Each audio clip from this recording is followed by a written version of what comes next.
시청자 여러분 안녕하십니까. 지난번에 이한영 재판에서 신진우 부장판사가 9년 6개월을 선고했는데, 자 이번에 신진우 부장판사가 이재명 재판도 배당이 되면서 사실상 이재명 재판도 끝났다 하는 평가가 나오고 있습니다. 신진우 부장판사의 지금까지 판결을 보면 피고인들의 재판 방해나 재판 지연에 전혀 흔들리지 않는 원칙주의자라고 알려져 있습니다. 지난번에 은수미 성남시장에 대해서도 징역 2년을 선고하고 바로 법정 구속을 해버렸습니다. 그때도 은수미에 대한 팬덤이 많아가지고 막 방해를 하고 이 재판 지연 이런 전술을 다 폈지만 바로 법정 구속을 해버렸다는 겁니다. 그리고 김만배 관련해서도 별도의 다른 재판에, 그러니까 성남도시개발공사 설립 과정에서 직권 남용 등등 혐의가 있었는데 그 당시에도 김만배 관련해서는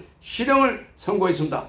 자, 징역 2년 6개월을 선고했습니다. 그러니까 지금 신진우 부장판사는 대장동 사건을 잘 알고 있습니다. 이하영 재판, 그리고 김만배 재판, 김성태 재판, 그러니까 지금 한 2년 동안 이재명과 그 주연 인물에 대한 재판을 했기 때문에 그래서 이 사건을 누구보다 잘 알고 있고 이재명의 특성을 잘 알고 있다는 겁니다.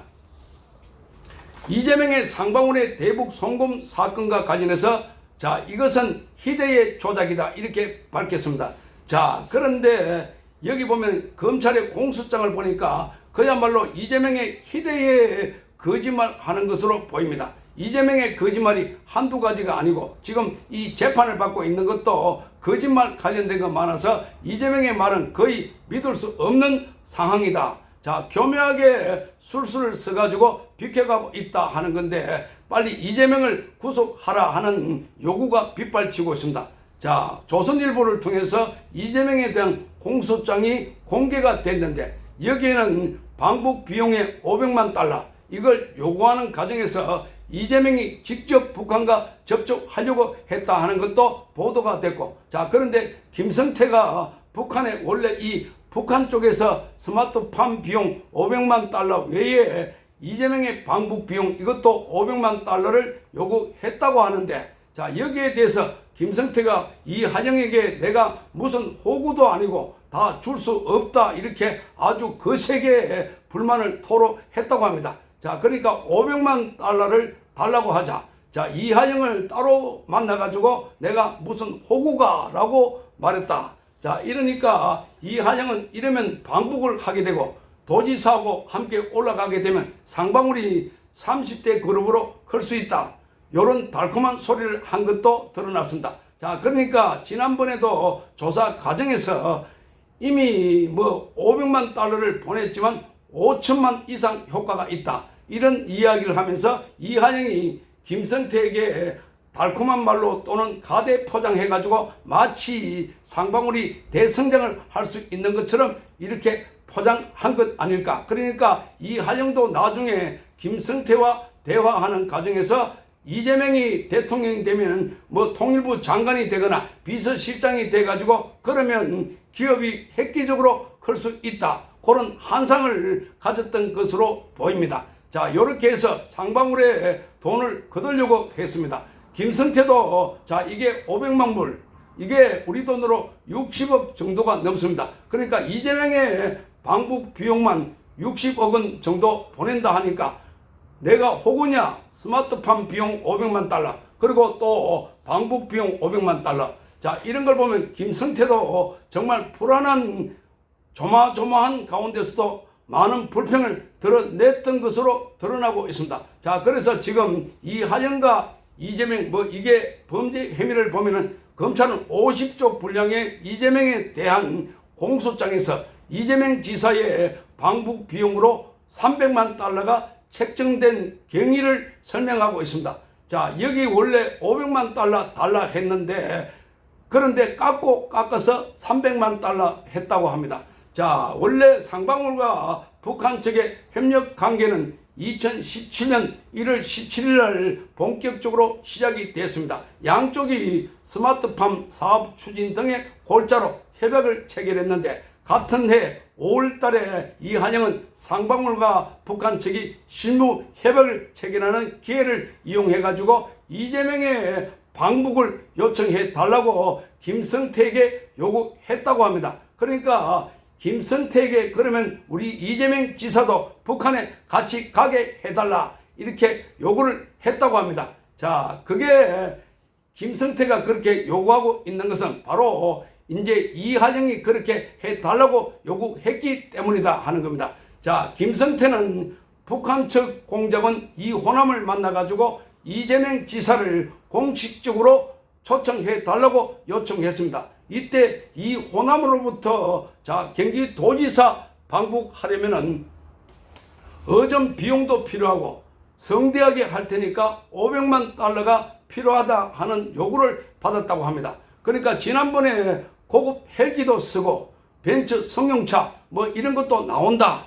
자, 문재인보다 더 성대하게 해주겠다. 뭐 이렇게 이야기했다고 합니다. 자, 이 김영철 최룡에도 나온다. 이렇게 해가지고 문재인보다 더 성대하게 해준다. 이렇게 말하자면 북한에서도 김성태를 호구로 본 것 아닐까 이렇게 보여지는 겁니다. 자, 그래서 지금 김성태는 귀국한 후에 서울의 한 식당에서 이하영을 만나가지고 이렇게 말했습니다. 자, 방북 비용으로 북한에서 500만 달러를 얘기하는데 어떻게 하면 좋겠느냐 이렇게 말했습니다. 내가 뭐 호구도 아니고 달라는 대로 다 줄 수 없는 것 아니냐 이렇게 말했다고 합니다. 자, 그래서 이하영은 김성태에게 100만 달러 정도 김성태 회장이 내주고 추진해 보면 어떻겠느냐 이렇게 답했다고 합니다. 자, 그러니까 이한영이 100만 달러를 내달라 공식적으로 요청한 걸로 보입니다. 그러니까 북한에서는 500만 달러를 달라 했는데 이게 너무 많은 돈이다.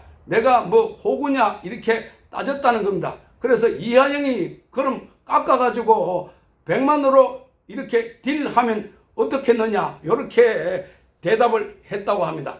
자, 이 이하영은 이 시기에 김성태와 방용철에게 이 방용철은 쌍방울의 부회장이었습니다. 그 당시에 방용철에게 이재명 지사와 함께 방북해서 협약식 내용을 공개하면 쌍방울은 곧 30대 재벌이 무조건 된다. 자, 이재명 방북은 반드시 추진돼야 하니까 되는 쪽으로 진행하자. 이렇게 요구했다고 합니다. 자, 이재명과 이하영은 최근에 김성태가 조폭 출신이고 주가 조작했고 파렴치한 기업인이다 이렇게 주장하고 있는데 여기는 30대 그룹에 무조건 된다 이렇게 말했다고 합니다. 자, 그러니까 이들이 거짓말하는 게 만약에 공소장이 사실이라면 공소장이라고 하는 것은 검찰이라는 국가기관에서 작성한 겁니다. 자, 이게 사실이라면 그야말로 이재명과 이한영은 거짓말쟁이 그러니까 전혀 믿을 가치가 없는 인물들이 아닐까 이렇게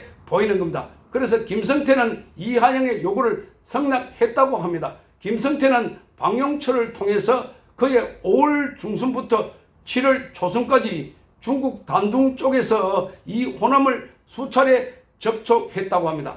자, 김성태는 이재명의 방북 비용을 100만 달러 내지 200만 달러 수준으로 합의하려고 시도했습니다. 그런데 이 호남으로부터 300만 달러 밑으로는 안 된다. 이런 말을 듣고 합의했다고 합니다. 자, 그러니까 이것도 뭔 가격이 정해져 있어가지고 300만 달러 밑으로 안 된다. 300만 달러 밑으로는 안 된다. 그러니까 할인하자, 깎아달라 이렇게 하니까 안 된다 해서 원래 500만 달러 달라 하다가 300만 달러의 합의를 봤다 이렇게 말합니다. 자, 이 시기에 김성태는 이하영에게 북한 측에서 방북 어점 비용 300만 달러를 요구한다. 자, 여기까지 왔는데 어떻게 하겠냐 이렇게 말하면서 자, 이재명 지사 방북만 되면 모두에게 좋으니까 진행하는 게 어떨까 싶다 이렇게 말했다고 합니다. 이하영은 김 회장 고맙다 이렇게 화답했다고 합니다. 그러니까 김성태에게 이하영은 30대 재벌 그룹으로 성장할 수 있다 이런 바람을 집어넣어 놓으니까 자, 지금 김성태로서는 기업이 또 확장 팽창할 수 있는 기회다 싶으니까 그래서 500만 달러 안 되지만 300만 달러로 하는 게 어떻겠냐. 그러니까 좋다, 고맙다 이렇게 인사를 했다고 합니다. 자, 이 검찰은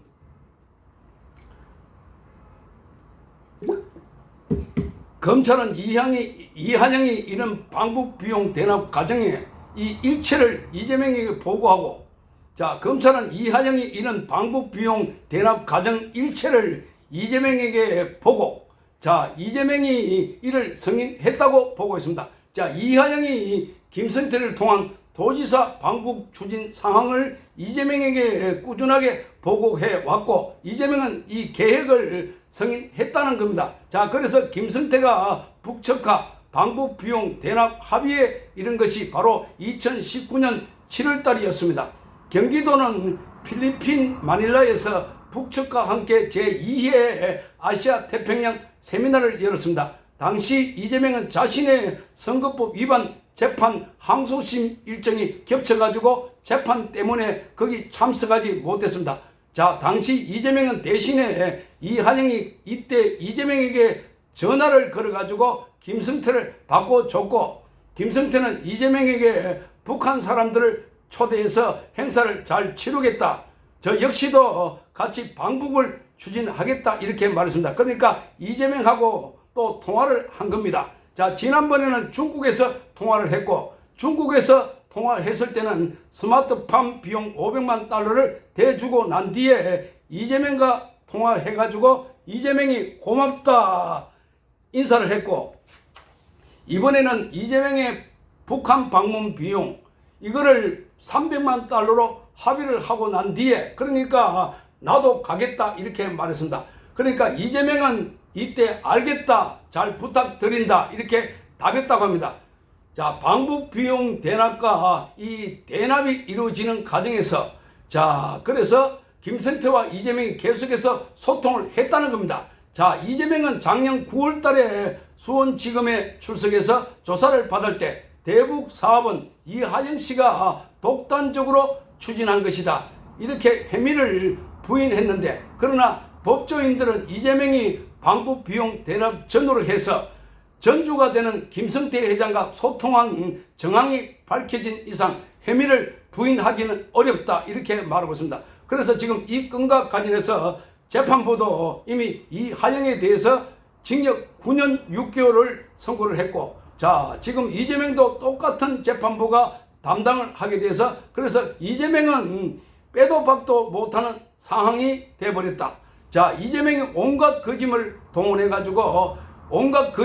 동원해가지고 조작이다 뭐다 이 소설을 쓰고 있다라고 이야기를 하고 있는데, 자, 구체적으로 반박을 하지 못하고 있습니다. 자, 그런데 여기 내용을 보면 아주 구체적입니다. 지금 드러난 상황들이 구체적이기 때문에 그래서 신빙성이 있다 재판부가 판단을 하고 인정을 한 겁니다. 이재명이 이제 서서히 방북에 본인이 직접 접촉을 하고, 자, 그리고 지시까지 한 걸로 드러나고 있는데, 지금까지 다 몰랐다, 소설이다 뭐 이렇게 이재명뿐만 아니라 이재명의 방탄을 나섰던, 지금 자처하고 나섰던 이런 변호사들, 또 국회의원들이 함께 공격을, 검찰과 함께 법원까지도 공격을 하고 있습니다. 자, 앞으로 이재명의 사법 처리에 대한민국의 명운이 달려 있다 할 정도로, 자, 이재명 하나 구속하지 못하면 대한민국의 사법 질서 전체가 무너지고, 지금 감옥에 있는 사람들 다 풀어줘야 할 상황이고, 앞으로 아무도 구속하지 못하는 것을, 자, 검찰과 법원은 잊지 말아야 할 것입니다. 앞으로 이재명을 갖다가 이 구속하지 못한다면 대한민국의 사법 질서 전체가 무너지고, 지금 감옥에 있는 사람들 다 풀어줘야 할 상황이고, 앞으로 아무도 구속하지 못한다는 것을 검찰과 법원은 잊지 말아야 할 것입니다.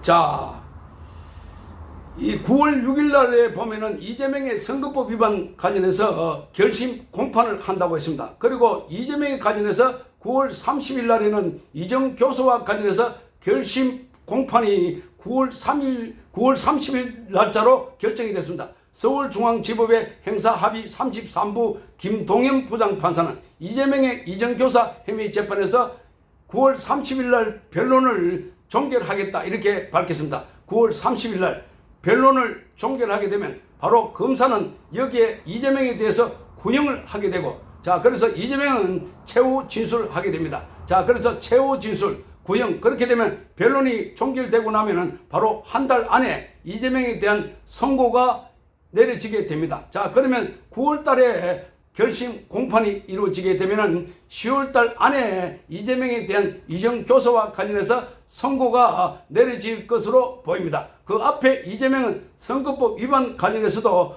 9월 6일 날 결심 공판을 한다고 합니다. 자 그래서 마찬가지로 선거법 위반으로 이재명 관련해서 이 최후 진술, 그러니까 이 검찰의 구형 이렇게 내려지게 되는데, 그러면 지금 9월달 10월달 안에 자 이재명과 관련돼서 자 선거법과 이정교사 관련해서 두 가지 1심 재판이 나올 걸로 보입니다. 자 그런데 이정교사 이거는 이미 명백하게 범죄 혐의가 드러나 있는 상황입니다. 자 이정교사 그게 굉장히 악질적이다. 그리고 이정교사의 그 혜택을 이재명 본인이 받다는 겁니다. 자 그러니까 이정으로 인해서 어떤 혜택을 받나? 이재명은 그 김진성이라는 사람이 이정을 했기 때문에 이재명이 경기도지사직을 유지했습니다. 그러니까 이정을 해가지고 선거법 위반해서 이재명 무죄로 풀려 나왔기 때문입니다. 자 그러니까 나중에 발견된 녹취록을 보니까 이재명이 김진성 씨에게 이정을 해달라고 부탁을 했고, 그 녹취록이 이미 보도된 것처럼 쫙 나와 있습니다. 너무나 명백하게 이정을 해달라. 이 변호사로서 도저히 할 수 없는 일을 했다는 겁니다. 자, 그래서 이게 이재명이 가정스러운 부분이 아닐까. 이 부분에 대해서는 이미 지난번에 이재명의 구속영장 실질심사에서도 유창훈 부장판사가 이거는 죄가 인정된다, 유죄가 된다 이렇게 말했지만, 그러나 이재명이 야당 대표이기 때문에 그래서 변론권을 보장하기 위해서 구속은 하지 않겠다 이렇게 했습니다. 자 이정교사 혐의와 관련해서도 징역 2년 3년형이 내려질 것으로 보입니다. 징역 2년 3년, 자 징역 2년 내지 3년 정도, 그러면 법정 구속될 가능성이 매우 큽니다. 자 변호사들은 대부분 법정 구속이 될 것이다 이렇게 보고 있습니다. 자 왜냐하면 이정교사가 사법방해이기 때문에, 그래서 미국 같은 경우는 7년 8년 정도 이렇게 중형을 내린다고 합니다. 미국에는 그렇게 아주 이정교사를 아주 엄하게 7년에서 8년 정도 이 중형을 때린다고 하니까, 자 앞으로 이재명의 운명이 어떻게 될 것인가. 자 9월달 이 두 번의 재판이 최종 결심 심판이 있고, 그리고 10월달 안으로는 이재명이 구속 여부가 결정 날 것으로 보입니다. 시청해 주셔서 감사합니다.